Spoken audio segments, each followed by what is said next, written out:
มีดินพร้อมเรือน2ชั้นตั้งอยู่ในตัวเมืองขายเด้อดินนี้ตั้งติดกับถนนบ้านทงสางนาง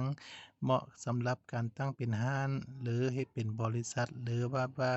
เฮ็ดเป็นบ่อนอยู่อาศัยก็สะดวกสบายเด้อด้านหน้าสามารถจอดรถได้2คัน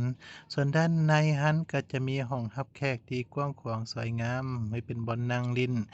นอกจากนั้นก็ยังมีห้องกินข้าวที่กว้างขวางและก็มีเรือนครัวเด้อ